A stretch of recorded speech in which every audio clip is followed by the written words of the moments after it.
One of the things that makes calculus so useful and so interesting is how flexible it is. Many of the concepts we've seen so far can be tweaked and extended to work in new situations. In this lesson, we'll see some of what happens when you do calculus with multiple variables.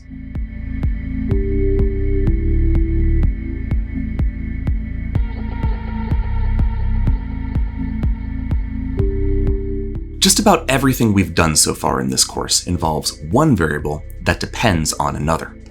For example, the number of calories an animal needs per day depends on how much it weighs, or the amount of water in your tub depends on how long it's been since you turned on the faucet. That's the basic idea behind functions in calculus. Change the input variable, and you'll get a corresponding change in the output variable. But sometimes we have functions that depend on more than one variable. We actually saw an example of this when we were talking about optimization. Remember that the surface area of a cylindrical can depends both on its radius and on its height. We were able to use some extra information about volume to get everything down to one variable, but that might not always be possible, or even desirable. Sometimes we want to know the effects of more than one quantity. So what we're going to do is to get a glimpse of how calculus works when there are multiple variables to keep track of, what's usually called multivariable calculus. Now, this is something you usually don't get to see until you take a full course in multivariable calculus. Usually that's Calculus 3 at a lot of universities. But I'm introducing it briefly here because I think it'll make it much easier to see how different variables and their rates of change can be related to each other. It's all about building a narrative of why everything we're talking about should make intuitive sense and how it all fits together.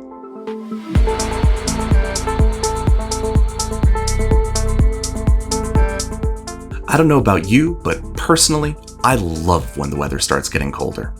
There's just something about being able to go outside and take a deep breath of cool, fresh air that just always makes my day better.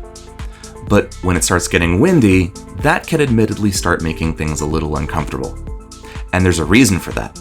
See, when cold air moves quickly, it can cause your body to lose more heat, and as a result, it feels even colder than it actually is. That's what meteorologists call wind chill, something you've likely seen on weather reports. But how is that wind chill actually calculated? Well, it depends on two factors: the temperature, T, and the wind speed, V. We'll assume for now that T is measured in degrees, Fahrenheit, and V is measured in miles per hour. Then here's the formula that's actually used for the wind chill. W, the wind chill temperature, is equal to 35.74 plus 0.6215 times T minus 35.75 times V to the 0.16 power plus 0.4275 times T times V to the 0.16 power. That's a mouthful. Okay, notice we have four terms: a constant term, a linear term in T, a power of V, and a product involving both T and V. So for example, let's say that it's going to be 53 degrees out, already pretty cold, and that the wind is going to be blowing at 20 miles per hour. Plugging that into our wind chill formula, we'll end up with about 47.535. So that means the wind will make it feel like it's about 47.5 degrees outside.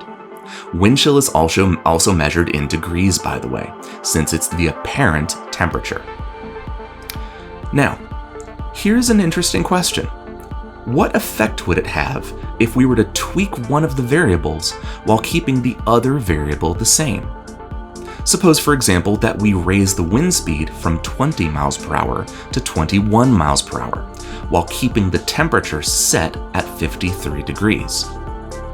Then the wind chill would decrease to about 47.370 degrees, a change of about negative 0.165 degrees. That negative sign, by the way, should make intuitive sense. If the wind is blowing faster, then it should feel colder, so the apparent temperature should go down. Now, what if we had a smaller increase in wind speed, say from 20 miles per hour to 20.1 miles per hour, still keeping the temperature fixed at 53 degrees? Naturally, that would cause a smaller change in wind chill, this time down to about 47.518 degrees, so the change is only about negative 0.016 degrees. But if we divide our change in wind chill by our change in speed of the wind, we get negative 0.168, similar to the negative 0.165 degrees we saw last time. And since this is a ratio of a change in wind chill temperature to a change in speed, the unit here is degrees Fahrenheit per mile per hour. Now, by now you probably see where this is going. If we calculate this ratio over smaller and smaller intervals of v, the value of that ratio seems to get closer and closer to some number. It's just like what we did with the derivative. But we have to be a little more careful what we're talking about here. Specifically, we're letting the wind speed change while keeping the temperature constant. What we have here, what we're approaching, is called a partial derivative, and it represents how sensitive a function is to changing one of its variables at a time. The notations we use are similar to with regular derivatives, but there are a couple of key differences. We can write it as dw over dv, but we use a special curvy d to show that it's a partial derivative. We can also use w prime notation, but we write w prime sub v since v is the variable we're changing at the time. Once you get past the slight changes in notation though, calculating partial derivatives is just like calculating usual derivatives. All the same derivative rules apply. The only thing is we have to be careful with constants. Certain variables are getting treated like constants, so we have to keep them as constants for our derivative rules. Like, look at the wind chill formula again. If we take the partial derivative with respect to v, then the derivative of our number, 35.74, is 0. But so is the derivative of 0.6215t, because we're keeping temperature constant, so it causes no change in the wind chill. For the next term, we'd use the power rule, no surprise there. And for the last term, we'd use the power rule again, while treating all of 0.4275t as a constant coefficient. Clean things up a bit by multiplying out some of our numbers, and we have our partial derivative with respect to v. Negative 5.72 times v to the negative 0.84, that's 0.16 minus 1, and plus 0.0684 times t times v to the negative 0.84.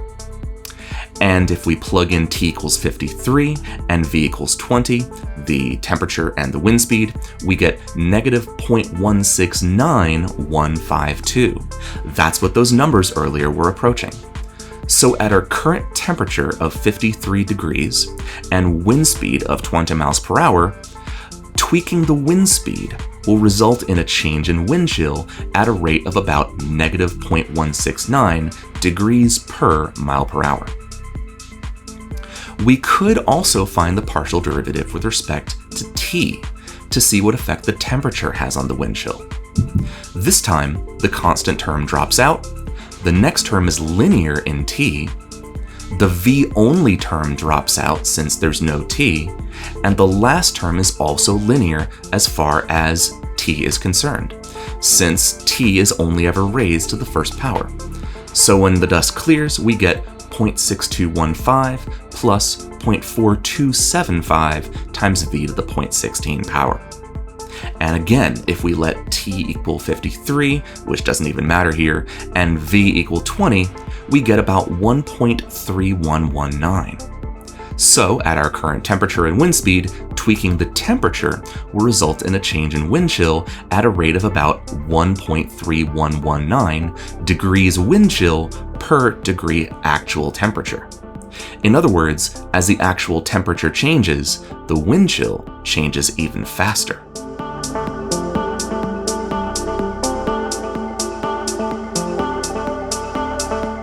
So partial derivatives let us specifically change one variable at a time to see the effect of either variable separately. But what if both variables are changing at once? For example, let's say the temperature goes down by half a degree, and then the wind speed simultaneously goes up by 1/10 of a mile per hour. What will be the overall effect on the wind chill? We can start to see how those two changes will contribute to the overall change by using differentials. Remember that a differential represents a small change in a variable. You might even like to think of it as infinitely small, whatever that means. When one variable depends on another, a tiny change in the input will cause a tiny change in the output. And the scale factor between those two changes is the derivative at that point of the function. Now, we usually don't actually deal with infinitely small changes, so this scale factor is usually approximate. But the infinitesimal notion of zooming in until the curvy function looks straight is the intuition that gets us there conceptually. So let's see how this might apply to our wind chill problem. When we tweak the temperature by a small amount dt, the approximate amount by which the wind chill changes will be dW over dt times dt. Now be careful, we can't cancel out the dt's here. They represent two different things and they have two different notations. We're using two different kinds of d's, pay attention to that, to distinguish the partial derivative of w with respect to t from our tiny differential dt. Similarly, when we tweak the wind speed by a small amount dv, the wind chill will change by about dw over dv times dv. Again, those dv's don't cancel. They represent different things, they have different notations.